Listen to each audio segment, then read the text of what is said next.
What is going on, everybody? How's everybody doing tonight? Hopefully you're doing good. I hope so, because I am. Been a long day. Been working on a lot of stuff. Been working on this, not really a screenplay, but this thing I'm working on. It's pretty cool. I can talk about it later, but I can't talk about it quite right now, but I'll get to it. I mean, we will discuss it. This is something that's kind of cool, but I do some things that I think are kind of cool to me and that they're, kind of amazing, but it's probably just for me in many cases. Probably the things that most people don't think about to do, and I just do it because sometimes I get bored, and then I'm like, oh, let me see if I can do this. And then when I create these things, I'm like, oh, I should do something with this. And then I do stuff with it, and then I'm like, oh, this is going to make some money. So there's that. I mean, there's a lot of I know. Sometimes you just do what you got to do just to keep your mind, because my mind runs 100 miles an hour. You probably haven't noticed. That's one reason that I kind of stutter sometimes, especially when I read things and do stuff like that. That's one reason because my mind is always going, and it's kind of crazy because when my head's running 100 miles an hour, that's one thing. I guess that's one reason. For my stutter. Another reason that I do things to create new things, and I create things that are fun. Sometimes it's just for me. Sometimes it's for other people. Sometimes it's a mixture of things. That's one other reasons why I get involved in like TV shows and things like that. And sometimes it's on the side burners. Sometimes it's actually in the actual show. Can't talk about it yet. That's to come. You guys will find out later. But yeah, I mean, it's a lot of things that just because my brain, I probably get about 4 hours of sleep every night if I'm lucky.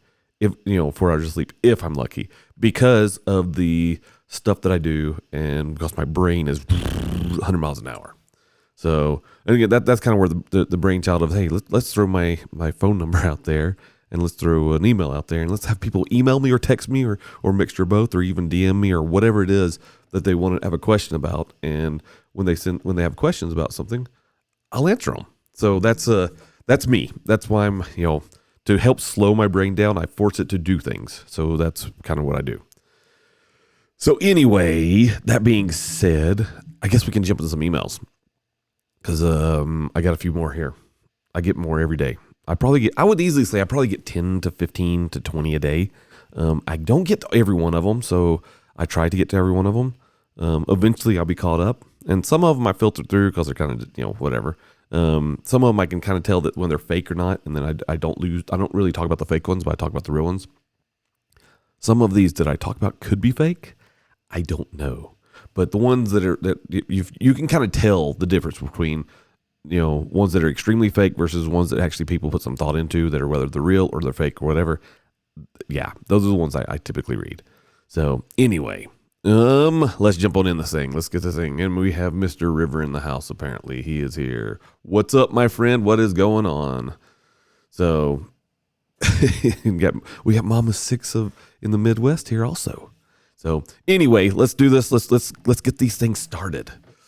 It says, hey, Devin, I know social media is a highlight reel, but I can't stop comparing myself to everyone else, whether it's friends getting promotions, traveling the world, or building perfect-looking families.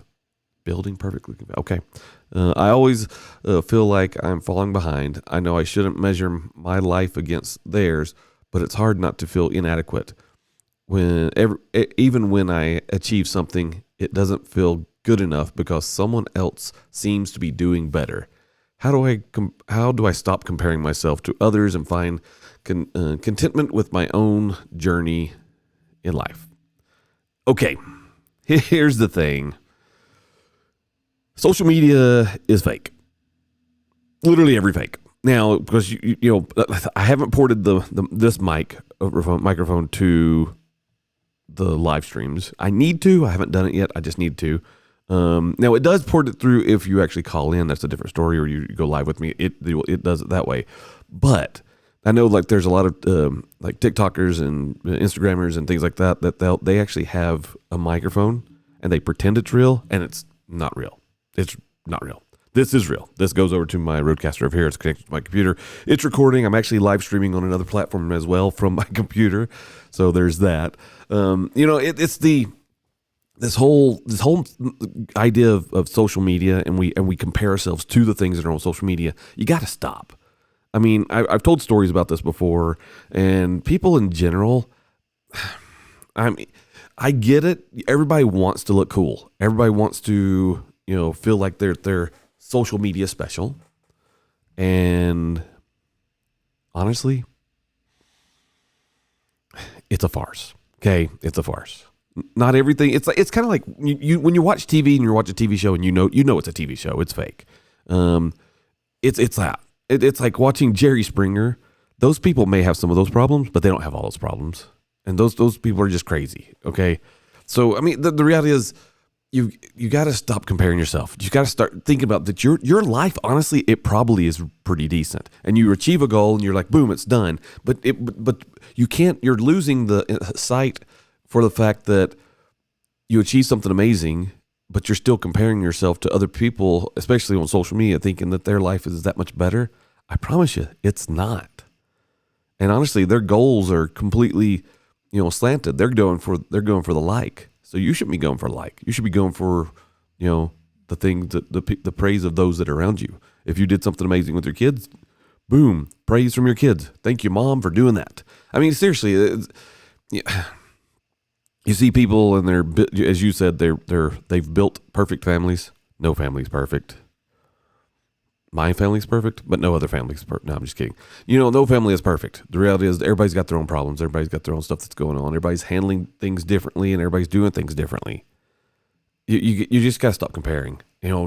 Comparison will be the death of you. It'll be the killer of everything happy that you have in your life. Be happy with what you have. Seriously. And if you're not happy with what you have and because you're living in poor means, make your life better, work hard, make your life a little bit better from there. Just don't think that, I have to. It's the keeping up with the Joneses things. You don't have to do that. That's not something that people really want to do. It's not something that people need to do. It literally will destroy every dream that you possibly could ever have. So there's that. Anyway, again, just be happy. You got what it takes in your life to make yourself happy. Do it. Stop and be happy with your achievements and those that are around you. Don't compare it to the fake lives of those that are on social media. Simple and easy. So there's that. Anyway. Hey, Devin, I've been dating someone for a while, and they're starting to talk about things started talking about taking things to the next level. Moving in together, talking about the future, but every time we have these conversations, I freeze up. Part of me wonders if I'm afraid to commit, while another part of me thinks maybe it's just I'm not ready yet. I care about them deeply, but I don't want to rush into things I'm not sure I'm ready for. Even though they seem certain, how do I know if it's fear holding me back or if I'm just not ready for the next step? Okay. First of all, don't move in. That's never the next step for a relationship. I know the world says, hey, moving in's the next step. We got to do this. Just get married. Thing is, and honestly, if you say I'm not ready to move in, but I do want to talk about the future, that's a good place to go. That's a good spot to be at, is to say, I love talking about the future, but I don't want to move in. That's not where I think our next step could be. Now, it could be there, but only if there's a ring on the finger. Now, that may scare him off, honestly, right? It could scare him off. But if it does scare him off, then again, that confirms your fears. You're saying that you're not ready. Honestly, if you're not ready, you're not ready. You don't do it. You don't just go say, okay, we're going to go do this and it's going to be fine. You got to, if you're going to go take your relationship to the next level, you have to be ready. You have to know it. You have to be, it's like when I knew I wanted to marry my wife, I knew it. And there was nothing changing my mind. Now, after I say I knew it, I also knew that she had a choice too. And I knew that if I asked her to marry me, she could say no. But I mean, who would say no to this, right? No, I'm just kidding. No, the reality is you love somebody, when you guys have been together for a while, and my wife and I, we were together for a while. We communicated well. We talked. We did things together. We did all the things you would say are what you need and should be doing. But I'm going to tell you, if you're not ready for that relationship and you're not ready for that next level, you don't go there. It doesn't matter if what they want. Doesn't matter how they feel. They can feel all nice, warm, and fuzzy about it, but it doesn't matter. You're the one that has to make that decision. You can't force that. You can't make them force that, because that's entrapment. That's relationship entrapment. You got to be good about this. You got to feel good about this. And, nothing's holding you back but what you know and what you're feeling. If you're feeling rough about it, that's the answer. Don't do it. Plain and simple. Don't do it.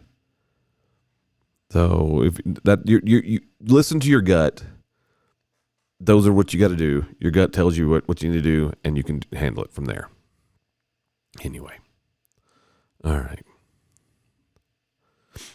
Hey, Devin, I've noticed a pattern in my relationship. Every time someone starts getting close to me, I push them away. I don't know why I do it, but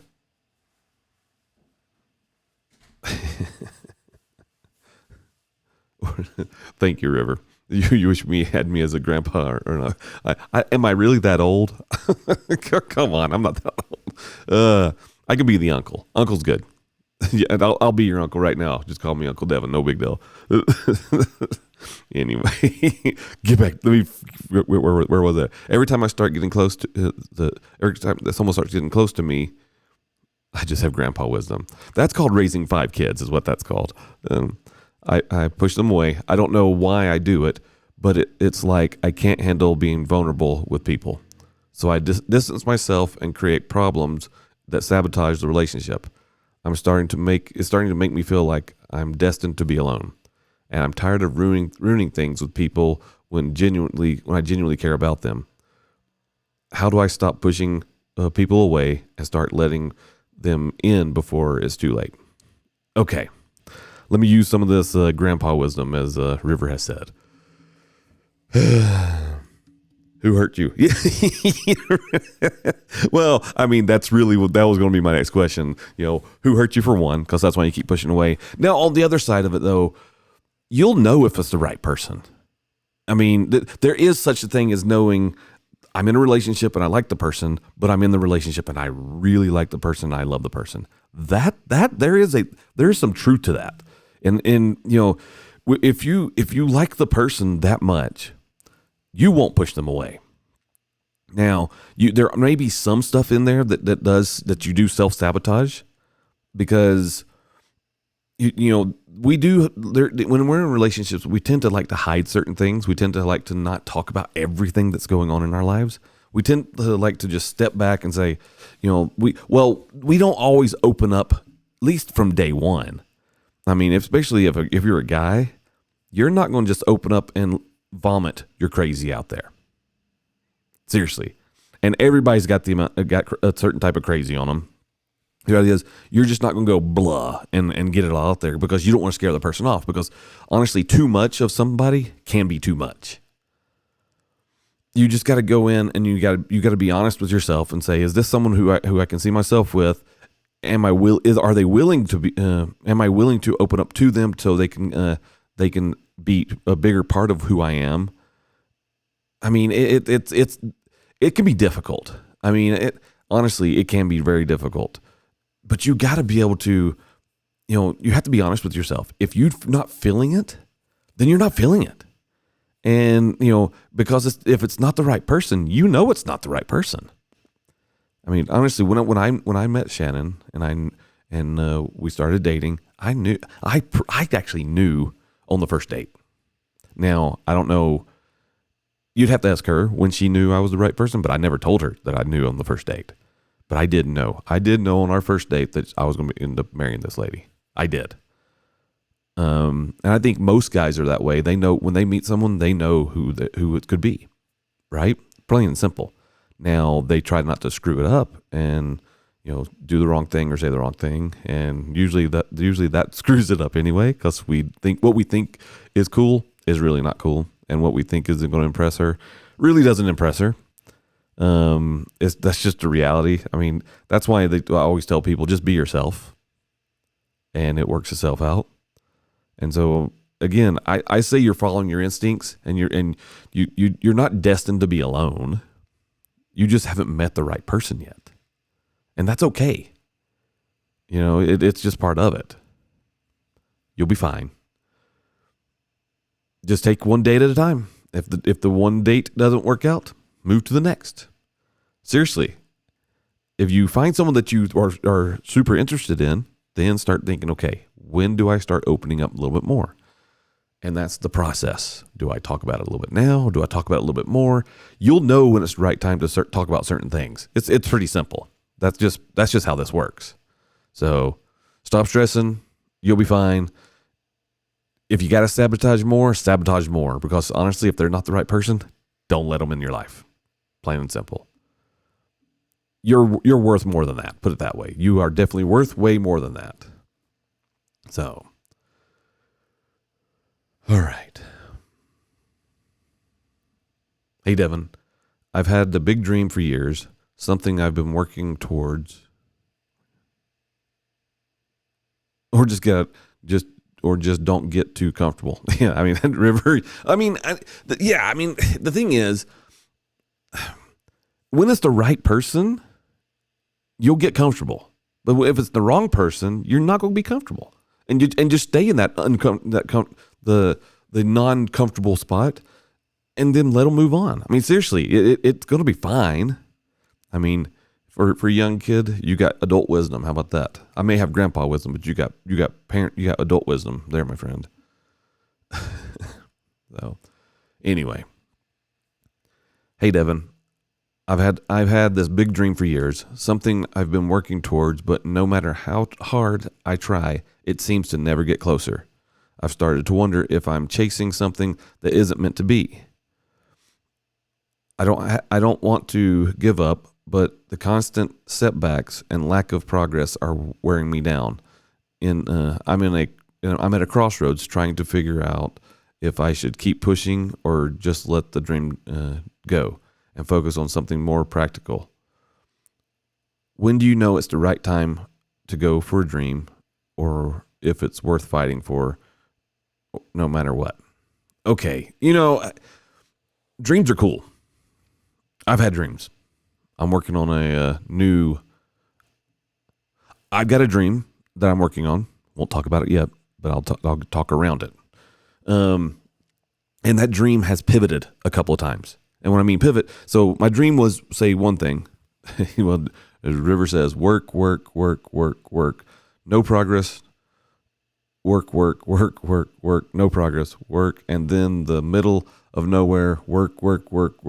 Boom, you've succeeded. That's actually pretty accurate. It's like my dream that I have, that both my wife and I have. The dream is it's very sound, it's very good, but it's slightly pivoted, and that dream changes a little bit. And you probably noticed that with yourself. You're working towards something, and it's okay for that dream to change and alter just a little bit, just so you can achieve it. And if you can do that, if you can get past that, and you keep working, as River has said, it will come to play. Sometimes some dreams just take a long time to get there. Sometimes it takes a good long time to get there. I mean, and the thing is, what happens is, as you're going towards that dream, here's the catcher when you know when to walk away. As you're working towards that dream, and you start to see some progress towards it, but then you start seeing the progress change in a different direction, and that different direction starts to feel right. Because we set our eyes on here to here, but as we start going and it's hard work, and we're like, man, I get so frustrated. I don't know if I'll ever make it. Keep going. Seriously, keep going. Work, as River has said. Keep going. And then when you get to, you need to set pivot points. You need to set up not just pivot points. You need to set up so the big goal is this. Say this is a big goal, but you also need to have a goal to here and a goal to here and a goal to here. So as you go to each level of goal, you reach that goal and you're like, okay, boom, done. I did this. So you have to have some progression. You have to see some success in that progression. So as you're working towards that progression, if you hit that first progression spot, and then if you don't notice any pivots, then keep going straight. But then if you get to the next progression part to achieve that goal, and you see a pivot, then sure, pick pivot right or pivot left. Either way, it's still going in the right direction. What we think we want may be here, but in reality, what we really want and need is over here. So it's okay to shift, and it's okay to get there, but you just got to work for it. I mean, if you really want something, you'll push for it. If you really need something, you'll push for it. Seriously. My wife and I, one of our big dreams, and it's a re-entrance of a dream. When we moved from Tennessee, we sold our house. We sold, as I will say it, my wife's dream house. It was just a house for me. I loved the house. It was a pretty old house, but it was an old house, but it was a very pretty house. I could live anywhere. But what happened was I ended up taking a position out here in Utah, which meant we had to sell the house. Beautiful house, loved the house. It was awesome. It was built in 1835. It was literally my wife's dream house. I mean, it was 5,300 square feet, sitting on 3 acres, 5 acres. I think it was 5 acres of land, and it was awesome. We were remodeling it, made it all nice and beautiful, and then poof, work dried up a little bit, and I got an opportunity to come here to Utah to do what I used to do. No longer do that anymore, thank goodness. But then once that happened, then honestly, that was our pivot point. The dream, because we've always dreamed to have a house, and we achieved that goal. We got a house. It was our house. Now the pivot point was, hey, work. You still have to feed a family of 7. So work. And so we came out here, and we haven't owned a house since we've been in Utah. We've actually rented the entire time we've been in Utah. Technically, I have paid enough money in rent since we've lived in Utah that would literally pay for a house in cash back south. That's how much money I have spent on rent for the past 10 years. Once December 15th, I think it is, we'll have been in Utah for 10 years, and we'll be starting our 11th year. Now we will be moving in August of next year. So that is the date to achieve the next goal. Now, the next goal, will it be owning a house, or will it pivot to a different direction? Well, we have 2 goals, and one of them is a pivot, which in the end of that pivot will buy us a house, or we'll just have a mortgage and do the mortgage way and own a house that way. So dreams can be achieved. We had a dream. It was a good dream, and we were living it. And then we had a pivot point, and we came here. Doesn't mean the dream went away. It seems like it's taken forever. I mean, in the end, for us to have our own house again, it will be probably between minimum 10.5 to 12.5 years. Depends on what that pivot point in August of next year will be. We do know we are moving back south. And we know it's supposed to be part of Tennessee, but what part of Tennessee? And then will we be in Tennessee for a short amount of time, or will we be in Tennessee indefinitely? That's the things to come. And again, we have two separate plans, and whichever one falls into place first is what we're going to end up doing. And I think that's what you should do. You'll have setbacks. I've had a 10-year setback here in Utah. Going to be almost it'll be 10.5 years by the time we move. Setbacks are fine. Keep smiling, keep working. It will be okay. The reality is, the harder you work for something, as River has said, the harder you work, you'll see some progress. You'll see some regression. It will figure itself out. It's just what the really big issue is that I'm noticing here is the attitude about it. You got to change your attitude about the whole thing. Understand that, that achieving a goal is not linear. It's not a straight line. When you achieve a goal, it is never, we want to say I go from point A to point B and I'm there. When you have a goal, technically it's up, it's down. River says, and the success will catch you by surprise. It's true. I mean, you may just boom, all of a sudden you think you're 10 miles away from your ending your goal, then all of a sudden boom, you're right there at it. It's like, almost as if there was a flash of what do you call it, of a huge flash of time travel, and boom, you've reached your goal. Don't sweat it. Change your attitude about it. Be happy with the pivots.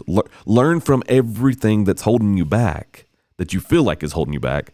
If you can learn from those things, then you're going to be so much better. You will feel so much better.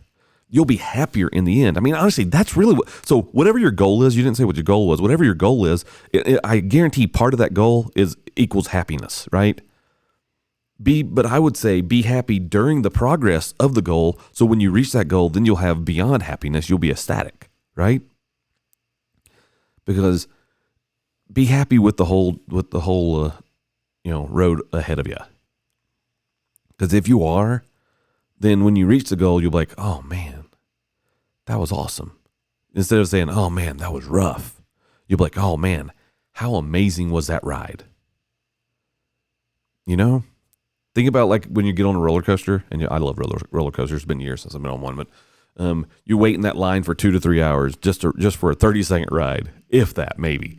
Whatever ends up being. You get on that roller coaster, and you're going, and you're working, you're waiting in line and talking to people, meeting people, and all these different things. Then all of a sudden you get to your turn, you get in that thing, and boom, you're riding that ride. It lasts for a few seconds, and you're like, man, that was awesome.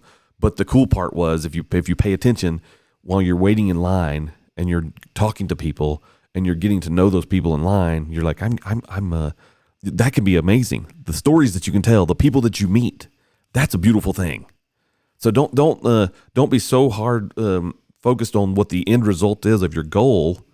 Enjoy that ride all the way there. Or enjoy the line until you get to that ride that you can achieve the goal of riding that roller coaster, because it's going to be up and down, and then you can bring those people with you. Oh, how awesome is that? Seriously. And you'll make new friends and new experiences. That's what it's all about. So don't stress. Don't worry about it. It's all good. The reality is, if you work hard, you'll get there.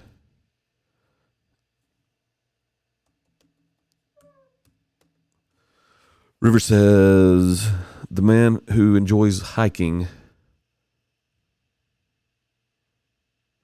will like much further than the man who enjoys the view. It's true. I mean, it really is. That is a very true statement. If you enjoy hiking, but if you're trying to reach that goal, but if you enjoy the whole hike, and then when you get to the view, man, the hike was awesome, the view is amazing, and then you get to do it all over again on the way back. I mean, that's pretty epic. The fact that you can do that, and that's what people should do. Don't stress about not reaching your goal instantly. I mean, I think that's the biggest problem with most people. They want to see the end result before they actually see the road ahead. I don't know if any of you guys ever driven across country, but if you have, and let me tell you, if you have a bad state of mind, and while you're driving across country, and you're like, man, I wish I'd get there, that drive is going to take forever. Trust me, I've done it many times. I've driven across this country many, many times. And I'll tell you right now, if I'm doing my drive and I'm enjoying the scenery and I'm looking for new things, I'm doing as I was a kid. Kids, I think that's the biggest problem with kids these days. They have they have the phones all the time, and so they just focus on the phone, and they're like, "Oh, I'm so bored." If you look out the window, when I was a kid, that's all we had was the window or the little, water-filled toys that would shoot water, and you'd have to get the little hoop on top of the little stick inside the little stem, or the little ball inside the basketball hoop that was all done with water. But I mean, that's all I had as a kid. And so we would play games with the outside. Don't say I have to work, or I have to do have to do this. Say, I get to. No, well, okay, you've been listening to some of the podcasts I've been listening to. you really, because if you're privileged to, and most people don't have jobs, and most people don't experience what you're doing. It's a privilege. Say, I get to work. No, that's exactly right. I get to work. And it's all about positivity. If you're like, oh, I have to go to school. No, say, I get to go to school. Oh man, I have to eat this donut. So no, I get to eat this donut. I mean, the reality is, if we can be positive on doing things, it changes everything about us. Negativity sticks around with us too long. I mean, I know our brains are geared to hold on to negativity way more and way harder than positivity. But if we can hold on to positivity and make everything more positive, man, our lives are so much better. Seriously, your life will be so beautiful and amazing if you can just sit back and say, I get to do this. Oh, enjoy every moment. If you can't let's see what we got. There we go. Get some volume for him. I mean, it's the reality is, happiness comes to those who look at things at a positive way. That's the reality. How are you doing, my friend? Sorry to interrupt. You're good. I'm driving cross country. Oh, you're currently driving? Yeah, on my way to Utah. So do you have to drive across country, or do you get to cross country? Oh, I get to drive across country in the middle of the night. And see? Through Vegas. Where are you at right now? You're in Vegas? Oh, no. I'm barely leaving Phoenix. Okay, so you're in Phoenix. Okay. But you get to drive through Vegas. You don't have to drive through Vegas. Correct. I could drive through Flagstaff, but the deer are less predictable than people driving cars in Vegas. Right. Yeah, I know. I just jumped in and I was like, hey, let's be a part of it while driving. You're good. I'm fixing something real quick. You're fine. Fixing some audio. Fixing audio while we're on the fly. Do it. Connect. There we go. Now say something. It's frozen. Oh, it'll get better. Oh, okay. There you go. Okay. I had to fix something. You're good. River says stop at a casino, and so you get to gamble and drink. He doesn't drink, River. Well, I don't drink, River, but just so that you might be able to share in a little bit of the adrenaline of why I'm driving now. 3 hours ago, I took some riders to a casino here in Arizona. Okay. Because they're on Indian reservations. Okay. And I got a prompting that I needed to go back. Okay. So I went back. And I pulled some money. The reason I'm coming up today is because I won $900 on a slot machine. That's actually that's pretty epic, by the way. No, well, you are not wrong. But again, to me, I followed the prompting. So yeah. Well, you got yourself $900, and now you're heading to Utah to come visit me. Absolutely. I know you're coming to visit your kids and your family. I get it. But you are my family, though. That's the beautiful. Oh, see that? Then look at that beautiful little twist that he put on there. Mm-hmm. and the beautiful thing is, to all those that are watching, I get to see my best friend. You do get to see me, and I get to hide from you. I mean, no, wait, no. Sad face. That was a joke. It was a joke. I know. It was a joke. So, no, the thing is, it's like I know people when it comes to goals. You can. Can I pay you to pick me up in Colorado? I don't think you're. I'm going the wrong direction. Yeah, he's going through Arizona and then up through Utah, not going up. Yeah, I'm going through Vegas. Yeah, he could go. Yeah, but you don't. Yeah, I don't know if your parents would like that either. By the way, River. So, one day, man, one day. And by the way, I'm about. Yes, go ahead. Oh, go ahead. Oh, I was going to say I didn't hear the email. The hey Devin, but am catching the drift of it. And I got to say, the last 72 hours for me have been really eye-opening about goals. Okay. A lot of times with our own goals, we get in our own way. Yeah. Well, and instead of setting the goals and then planning the ABC. A friend of mine today told me, you know, Justin, I've looked at all your great ideas over all, you know, however long I've known you, and it just seems that you're very reactive, like a knee-jerk reactive. Like you wait for stimuli and then all of a sudden you react to it instead of planning and doing it step by step, so that then it becomes a part of, you know, a part of the stability of the goal instead of not reaching the goal because the reactions aren't. Well, it's like being on a rock and being on sand. Reactions are on sand. Well, the thing is, when it comes to a goal, I mean, the goals, again, they're not linear. You don't just magically poof A to B. When it comes to a goal, there are deviations within that goal, and you have to be willing to pivot. I mean, we talked about this a little bit earlier, but without being willing to pivot, I mean, we think this is what we want here, but in reality, what we really need is over here. And but they're still on the same level of the same goal. It just may change. I mean, that's the reality. Goals and achievements are easy to do, but anyway, anyone can set a goal. But now to achieve that goal, it does take, like River said earlier, work. And then Amen. Something else is going to happen, then work. I mean, it's, like our goal, again, we had a beautiful house in Tennessee. We sold it. I came to Utah, did some work.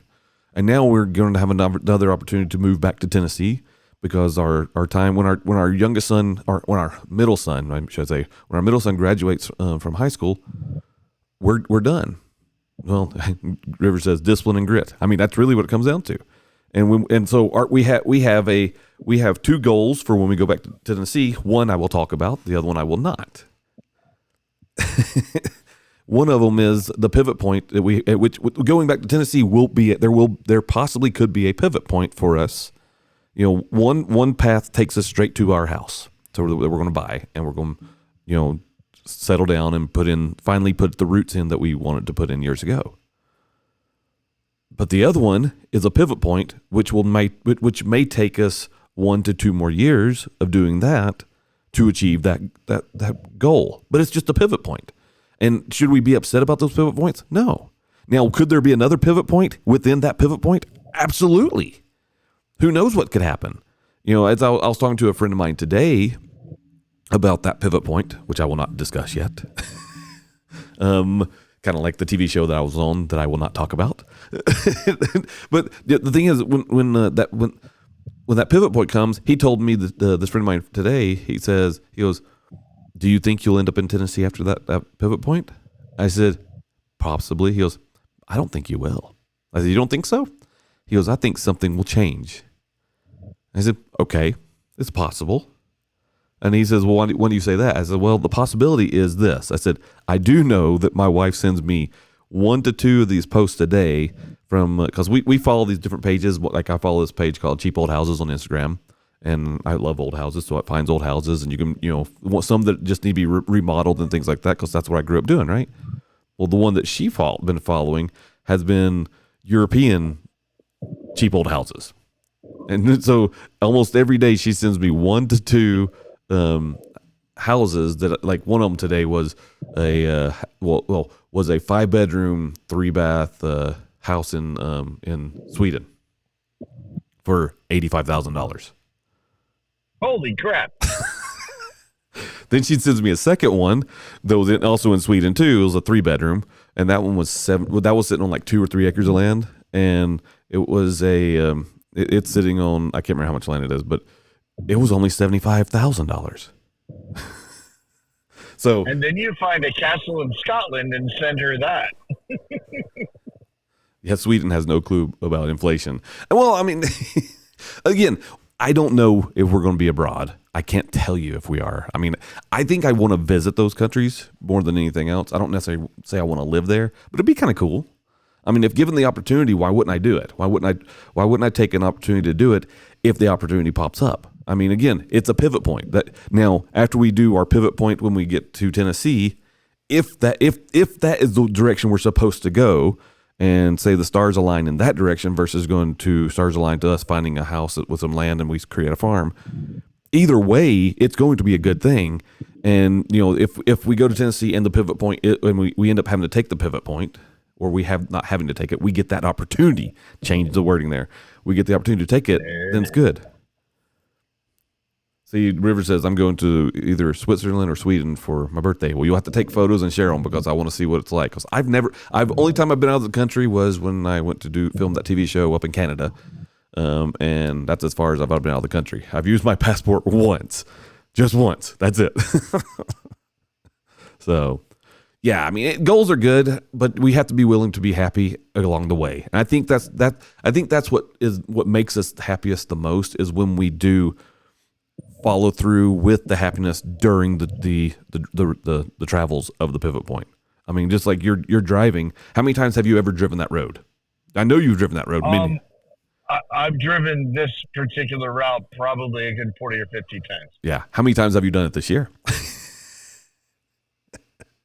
This will be the 5th time. Yeah, that's what I'm saying. 5th or 6th time. Can it be boring and you're like, oh man, I don't want to do this? Yeah, it could be. No, absolutely. The thing about it is, for me, my goal is that I get to see my best friend. I get to see my daughters who I haven't seen in a month.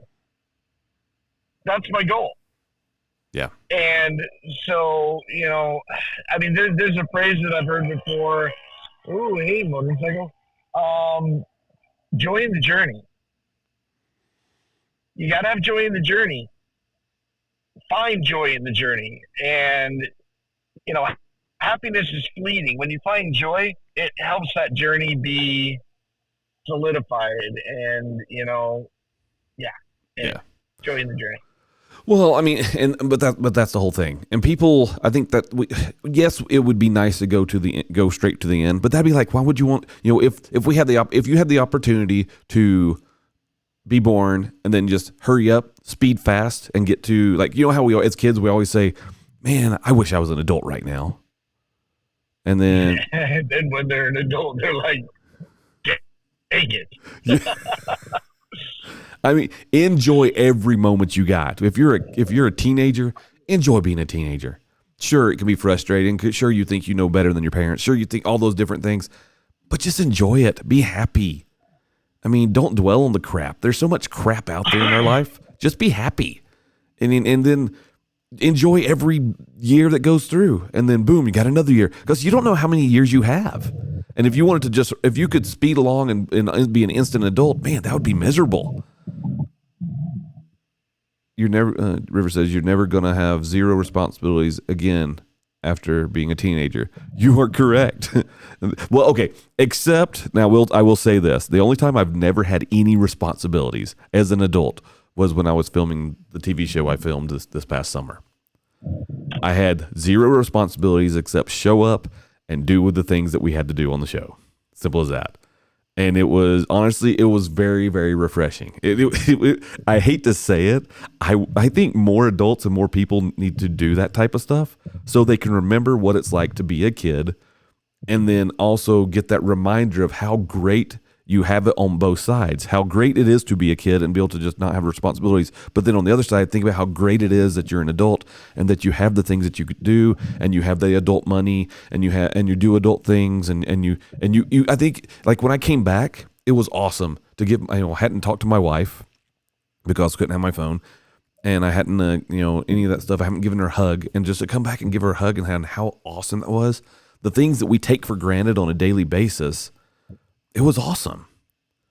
I mean, and that's basically what goals are. If you enjoy that ride, so then by the time you get to the end, you will have going, that was freaking awesome, plain and simple. So that's why I tell my kids, be happy, enjoy it. You guess where Elizabeth is right now? Can you guess? Obviously not. She's probably not even in Utah. No, she's in Utah. Okay. She's in her. So She's been hasn't been working, and she finally got her paycheck, and from her new job, and so she got her first paycheck, and she has been dying. And her goal in life is she loves the mountains. So she's up in the mountains. She went and bought her a brand new book, and she went to the mountains to read a book. That's what she does. Oh, that's awesome. And so again, it's like she's enjoying the ride of life. She's enjoying all of these things because that's what that's what we need to do. I think we forget that so often because again, go back to my favorite quote, and I'll quote it. I read it every time. I love the dang thing. Charlie Chaplin said, "Life is a tragedy when seen up close, but comedy in the long shot." My daughter is enjoying the up close because she knows it's awesome, but then she's also enjoying the long shot because when life gets so heavy and so hectic, she can sit back and say, you know what? I enjoyed the entire ride. It's been a beautiful thing. And that's what we got to do. That's what we have to focus on. And way too many of us do not focus on that. And we should. So. All right. What else we got here? Hey, Devin. I feel like I'm constantly trying to prove myself to everyone around me. My boss, my family, my friends. I'm exhausted. No matter what I accomplish, I feel like I have to do more to get their approval. I know some of this pressure is self-imposed, but I can't help but feel like I'm never good enough. I just want to be able to exist without constantly seeking validation from others. How do I stop needing to prove myself and start feeling secure with who I am, but not caring? Stop caring what other people think. Plain and simple. We all have been taught core principles of life. If you had decent parents in your life, we were all taught basic core principles. Even if you had crappy parents in your life, you were still taught some core principles. Hold on to those core principles. Hold on to those things that are really important, right? But forget about what other people think. It doesn't matter. You don't have to do things to make your parents happy. You don't have to do things to make your siblings happy. You don't have to do things to make your wife happy. Now it does help. But if the thing is, if in a marriage, if you have joint goals in life and joint things in common, then whichever direction you're going, then they're going to be happy for you anyway. It's not, you don't have to perform for people. You're not a monkey. Do the things that matters most and forget about what other people think. And I know that's hard to do. It's hard to say, oh, what they do doesn't bother me. It's hard to say, oh, it's going to be fine. Because, we don't always know that, but we can just hope for it. Right? Can I say something real quick? Yes, you may. Go for it. Sorry, I don't have the hand raised, and it's dangerous for me to tap my phone. One question I would want to ask this writer is, in the things that they do at their work, at home, are they being criticized for the things they're doing? And if not, then why are they thinking they're being judged? And again, to your point, stop caring. But to me, it almost sounds like that when they do the things they need to do at work, they want praise, which is a love language, words of affirmation, but they want praise. They want recognition for it instead of just recognizing within themselves, I did the job. Well, and that's a problem. The thing is, when it comes to so let's talk about the work side of it all. When you're on the work perspective and things like that, if you're doing your job, you're performing to your best of ability, you're knocking out projects like you're supposed to, you're cordial to people, you're doing all the right stuff, and you're not getting praise. It's kind of like the apology, right? When you start expecting to get an apology, when someone has hurt your feelings, you're never going to get that apology. And if it does come, it's not going to be what you built up in your mind of the way the apology should have been. If you don't get an apology, you're never going to get an apology. So if you don't get praise, and a lot of times when you're in a job, you won't get praise because you're expected to do your job. You're supposed to just you're supposed to just do it. And the praise comes in a matter of a paycheck. That's the praise, is a paycheck. Congratulations, you did your job. Here's some money. I mean, that's the trade-off of the job. Now, if you're underperforming and you're getting criticism because you're underperforming, then that's the problem. It's the underperformance that's the problem. It's not necessarily it's not the fact that you're not getting the praise. It's just you're not performing. And then if you're not performing, then you're going to end up screwing yourself because you're going to get fired. Seriously. So now if it comes from home, it's the same thing. If you're not performing at home like you should, it's like every day. I've made it a thing for myself, and I'm sure she has noticed the timing, but every day at 10 o'clock, I send my wife a text message, and the text message is, I love you. Every day. I don't want there to be a day that goes by that she does not receive a text message from me that doesn't say, I love you. I want her to know, no matter what, no matter how hard her day is, that at 10 o'clock every day, she's going to get a text message that says, I love you. And it's not something that she has requested. It's just something that I made myself do. She doesn't need that for me to,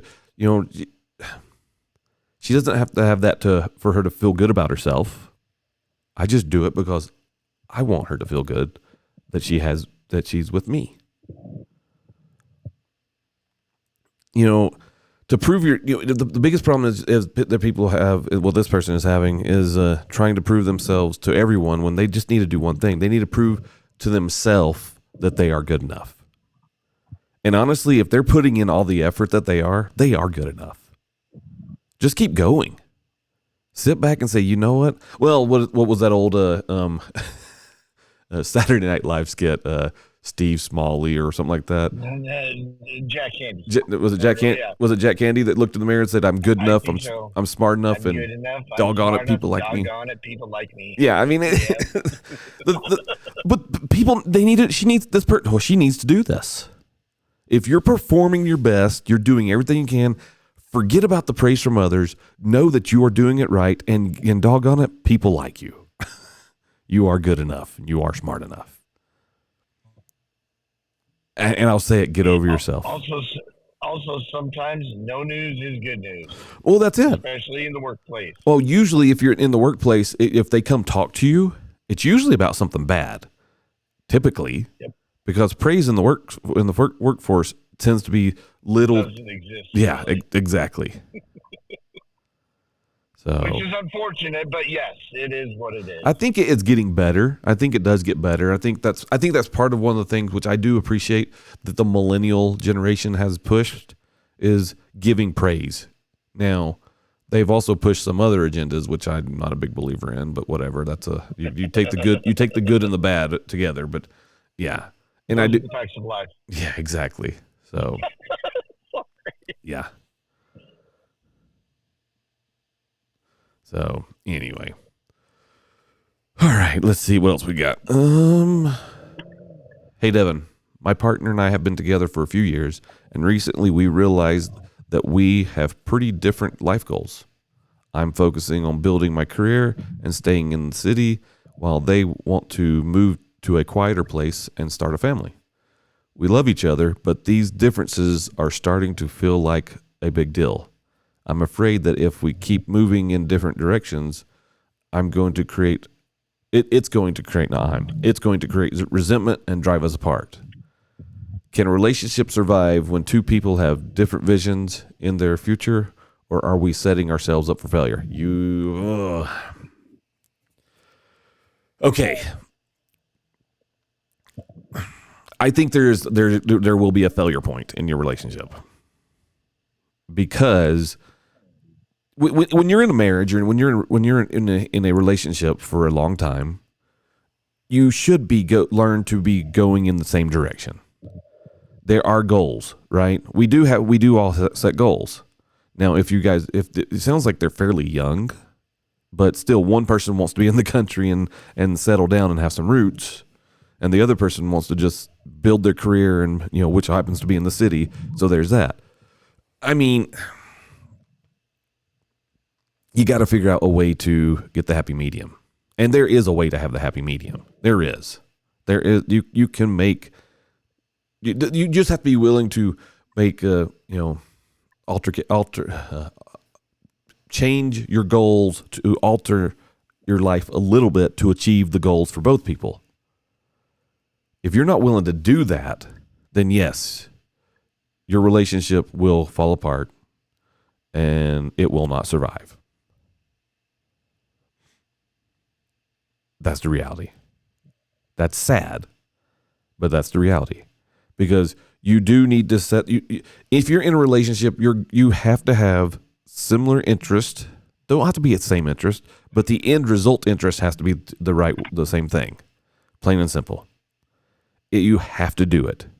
That's the only way for it to succeed. Seriously. And that may sound sad, but it's true. So can you start a family in the city? You could. If you want a quieter place, then you need to move into the suburbs maybe?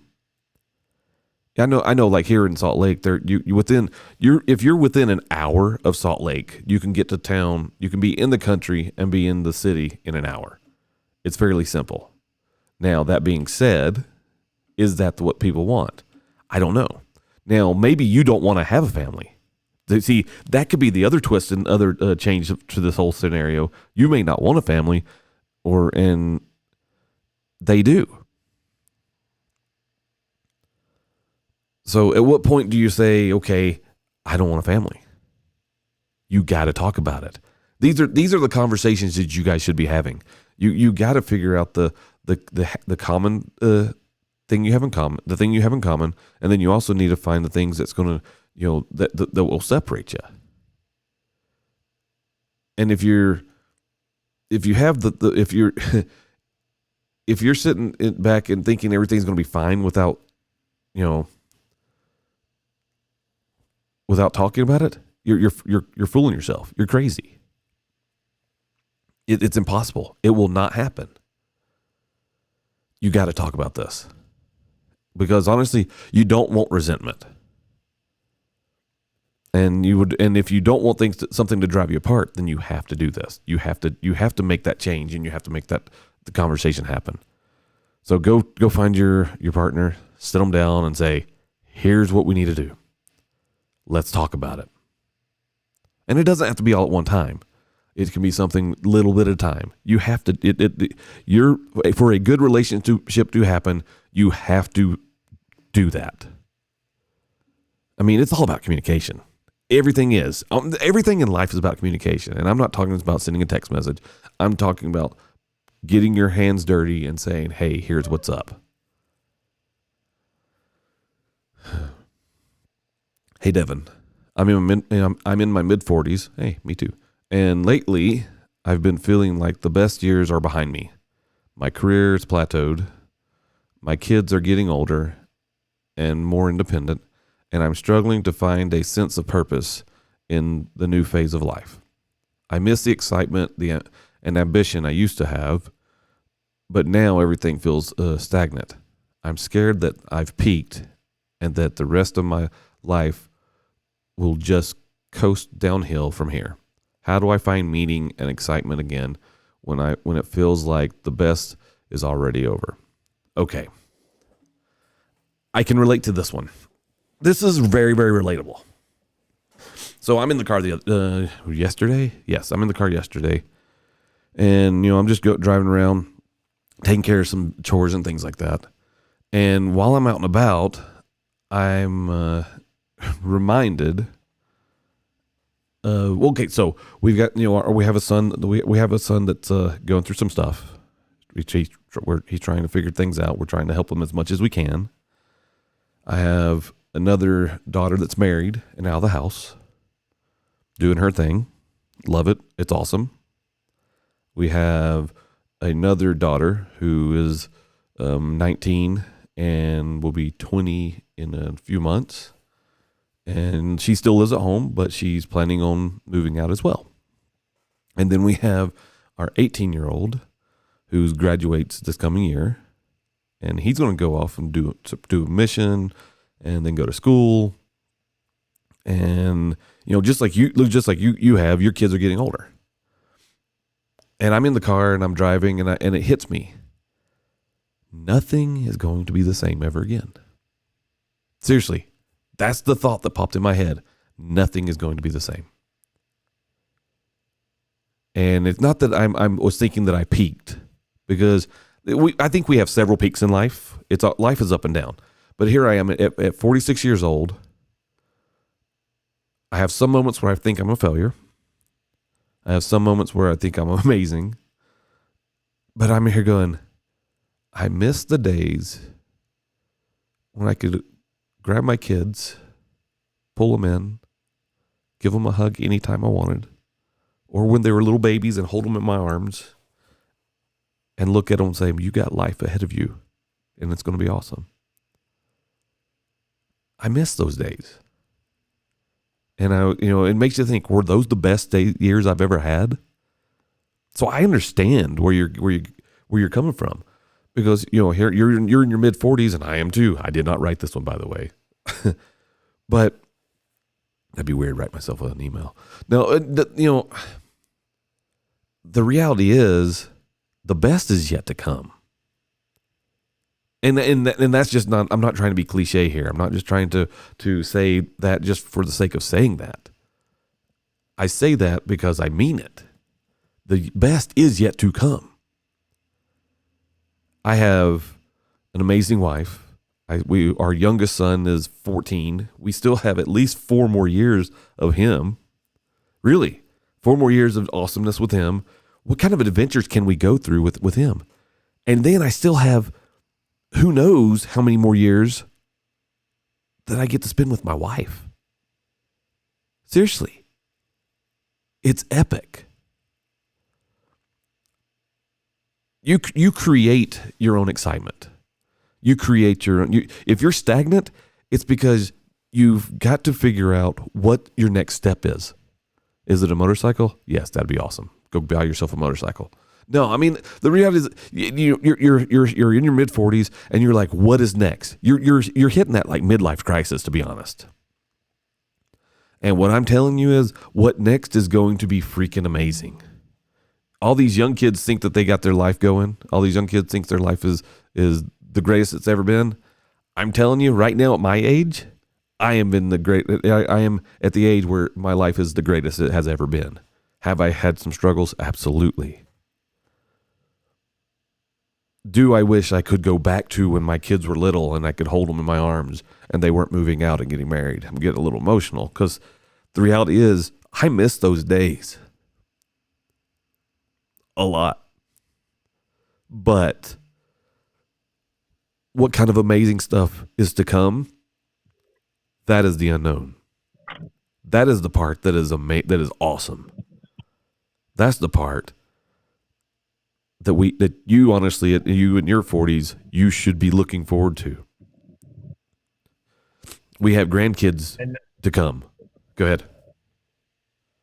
And not only finding new adventures beyond, after his career, all those plateaus he sees, but as well, how amazing is it going to be to watch your children start to reach the same plateaus, so it'll actually take you back in memory of your own life as you watch them reach those same milestones. Yeah, I mean, seriously, it's a beautiful.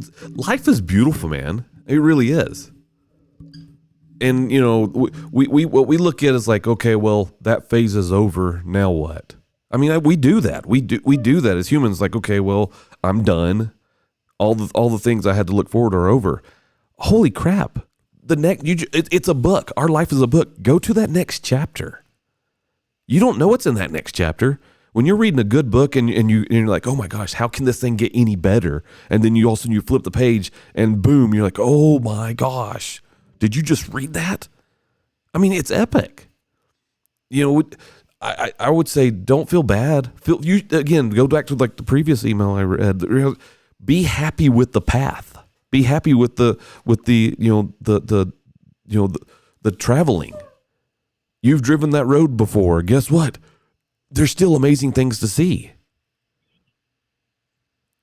Or what did you miss on the first time you traveled that path that you might see now because your perspective is a little bit different? I know that's literally the bottom line. Like I've driven across country many times, and I remember going down some roads when I was a little kid, and when I recognize some of these roads are like, okay, I remember being here, and then thinking, wow, how has it changed? I mean, holy cow, it's awesome.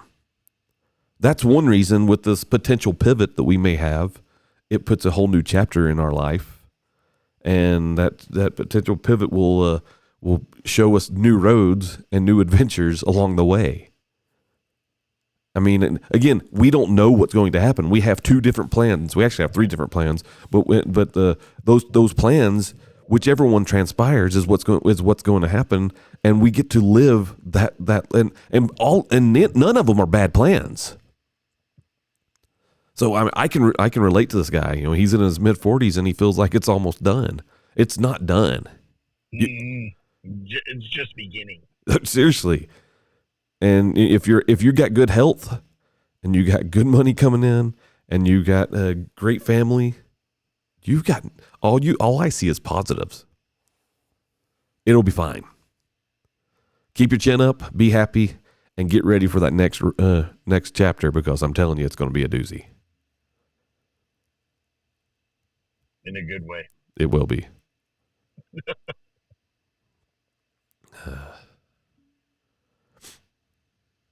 Hey, Devin. I used to be full of energy, ambition, and creativity, but somewhere along the way, I lost all of that.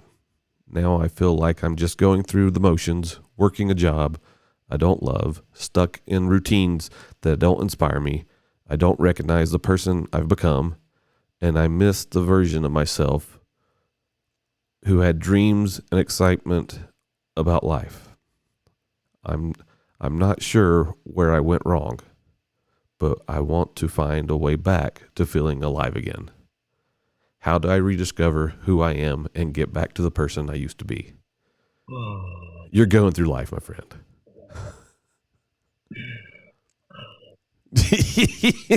Oh, sorry. You're like, did I do that out loud? Well, yeah, I'm sorry. Because again, as I said earlier, the last 72 hours is exactly, 72 hours ago, that's how I felt. Did you write this one? That is how I felt. No, I did not. Just like you didn't write the last one. Well, but yeah, that's how I felt. And here is my response to that. Go for it. Number 1, you didn't do anything wrong. Life happens. Life happens. Tragedy, trauma, hardship, challenge, it comes whether we want it or not. And so you didn't do anything wrong. And that's the first thing that you need to reconcile with yourself. You didn't do anything wrong, because the more you focus on that, the less you're going to be able to pull yourself out of that hole. The second thing then is realizing, okay, once you realize you didn't do anything wrong, you just got to remember what you did to have those good experiences, and just do them again. Well, the thing is, it's like, how do you, whatever, we all have dreams. We all have ambitions. We all have things that we really want to do. Now, are those the right things for us? Sometimes yes, sometimes no. And actually, a lot of times the answer is no. But it just means that the path we get on in life, it doesn't mean that path is wrong. It just means the path we're on. And yes, becoming an adult and growing older kind of sucks sometimes.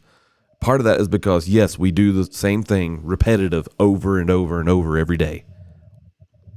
There's no change to it. It's we get up, we eat breakfast, we eat the same thing, we get whatever it is, then we go into work, we do the same thing for work for 20, 30 years, whatever, and then we retire, and then we're like, okay, now what? No, that part does happen, but you have to spice it up. You have to add things to your life. Although being an adult can be hard, and you do get stuck in that hamster wheel of life, make sure you are adding new things to that hamster wheel to make so you can feel those moments of being alive, and so you can feel those moments of happiness. And because you may have to work every day because we have to pay bills. Our world dynamic has changed in I would say easily in the past 50, 60 years. People worked less than we do now, but we have to work more because of the bills situation that we have. Now, if you can reduce your bills, if you can reduce and change, make little pivot changes to your life gets better. It will get better, and that is true. As we change certain things in our lives, we can start dreaming again. We can start getting excited about life, because those little changes, if we're set up us for new goals, then we set those goals and we go achieve them. It's simple things of travel.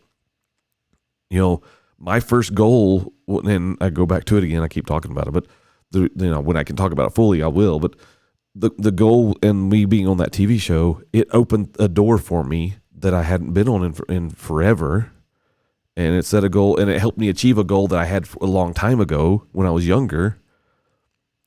But it also taught me that, great things are always going to happen.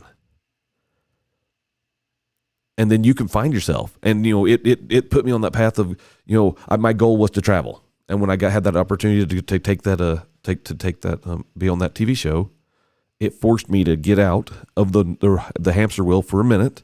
I booked a flight to go get my passport and got it in 24 hours, which is crazy. People don't do that. And then I turn around and I leave to go to the first location, which was awesome.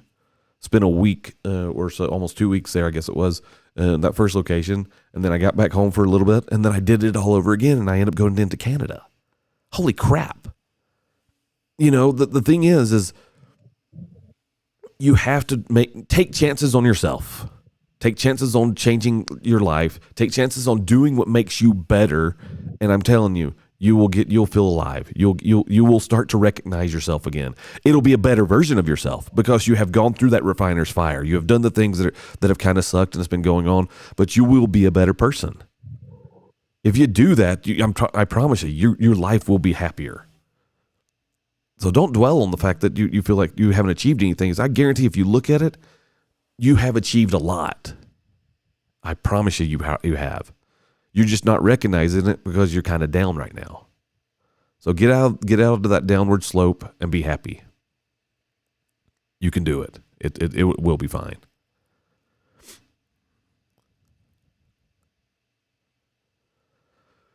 What else do we have?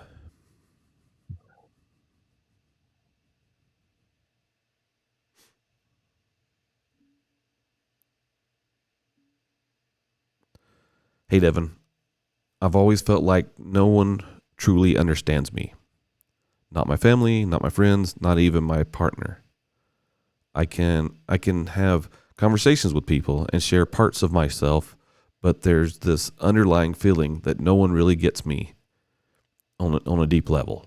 It's hard to explain, but it's like I'm living behind a wall, and even when I try to let people in, they only get part of the picture. I'm scared that I'll go through life feeling disconnected from everyone, even the people I'm closest to. Is this normal? Or am I just bad at letting people in? How do I find the deep connection I've been longing for? Let me think on that one.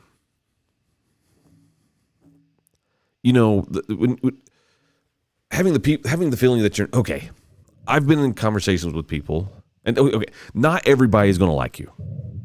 One thing, not everybody is going to understand you. But I've been in conversations with people when people have, they come to me and they ask the question, and I start answering the question, and then you can tell when people phase out. That's not on you. That's on them. If people can't see your value of who you are, then that's on them. That doesn't fall on you. Now, as far as connecting with people, I mean, you connected with your partner at one time. You did. You wouldn't be with them if you didn't. I think you're just kind of going through a little down. Oh, you know what? I'm going to ask the question, and this is the question that you probably should ask yourself. How is your diet? And I know this sounds crazy for me to ask about your diet when you're talking about how you feel on the inside emotionally, because this is an emotional thing. So if you're not eating the right stuff, if your life is full of, honestly, McDonald's and soda all the time, your life's not going. You're going to feel kind of crappy inside. And I'm not telling how you feel like just what energy you had. I'm talking about how you feel emotionally and everything.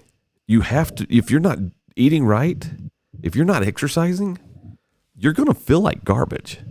It's true. And you're going to feel the same feelings, right, that you're feeling right now. And part of that is because a lot of the foods that we have help. They don't allow us to be connected to ourselves. It's just filler. It's like when you go to McDonald's. I tell you what, I enjoy a good McDonald's cheeseburger. Don't get me wrong, I really do. McDonald's cheeseburger and a Dr. Pepper. Holy crap! That is like one of the greatest things a person could ever have, taste wise, for a second. But does it make me feel good? It doesn't. It doesn't make me feel good at all. Later on, I do get some mental disconnections. It's because they're not loaded. They don't have the nutrients that you need. Now, I did go down the food side of it all. But on the other side, to get deep connections, you just got to talk to people. You just got to try to do the things that are going to make you happy and get those connections with people that you need to get connections with. I'm telling you. Be willing to open up. Now, that's a hard one, especially for men, because we get afraid if we open up that our words will be weaponized against us, and then people will get upset about it, or will get upset about it because people use those thoughts and those feelings in a wrong way. But it's a risk you got to take. Being lonely, I'm telling you, part of that is just because you may not be eating the right stuff. I know people are going to watch this and listen to this and think I'm completely nuts and I'm crazy. But I promise you, if you change some habits in your life, you'll feel those inner things way better and you will be happier. Plain and simple. If you open up to people and get those connections, it will be better. That is the truth. You'll be okay. All right, I got time for maybe one more. Okay. Hey, Devin. I've been in my relationship for 5 years, and while I love my partner, I sometimes wonder if I'm staying with her out of comfort and fear of being alone.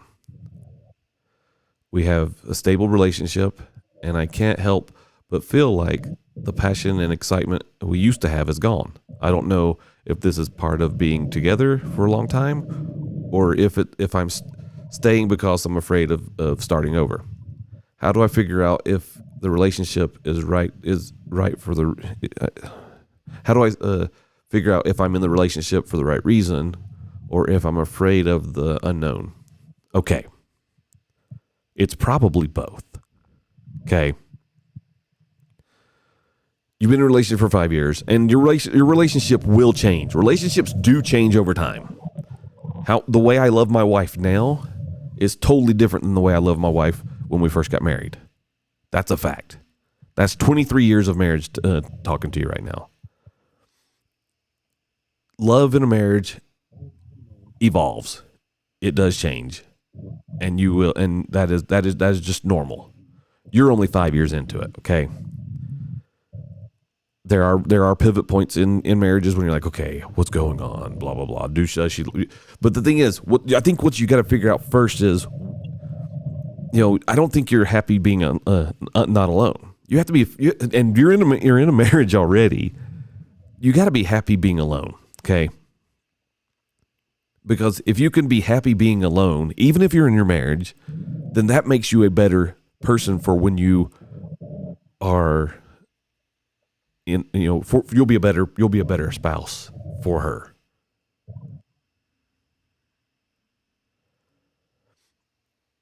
So, what you got to do is figure out how you can get the excitement back. Okay. One thing as a guy, I'll tell you, if you want more excitement in your marriage, if your bedroom stuff has gone downhill, that's partially your fault. Okay. It's actually partially her fault. So what can you do to bring back some of that excitement right there? Well, start by telling her you love her. Simple as that. When was the last time you actually said it where she knew you meant it? 2, buy her flowers. Don't underestimate the power of a flower. If you know her favorite flower, go find it. Bring it to her. Do it randomly. If a lot of times in marriages, what happens is we stop buying our spouses flowers, or we stop finding flowers, or like the other day I went on a walk, and when I was on my walk, I was just walking around, and I saw these wild flowers growing there, and I just reached over, I grabbed a couple of them, and on my walk back, I brought them in the house, and I gave them to my wife. She was super happy for that. Seriously. If you got to be able to be happy alone, and then you can be a better partner. Then you have to be happy with who you are for your partner, and you got to be able to do the things for your partner to bring back the excitement. Take her on dates. Go on dates. Plan it out. Make it, like, literally plan it out. Don't just go, okay, we're going to go to the movies and dinner. Plan out an amazing date. Have everything involved that you need. Everything. If you do it, it'll get better. I promise you. If you do that, it will be better. It will be fine.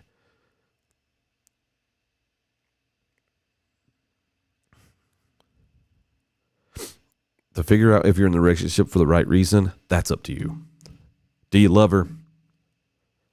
If the answer is yes, and you think about it, do I really love this person? Think about it. The answer is going to be yes. If you love her, it'll work out. Put in the effort. A lot of people tend to slack up on the effort when it comes to a relationship. And, especially when you've been married, you're like, okay, I can slack off a little bit. Think about her.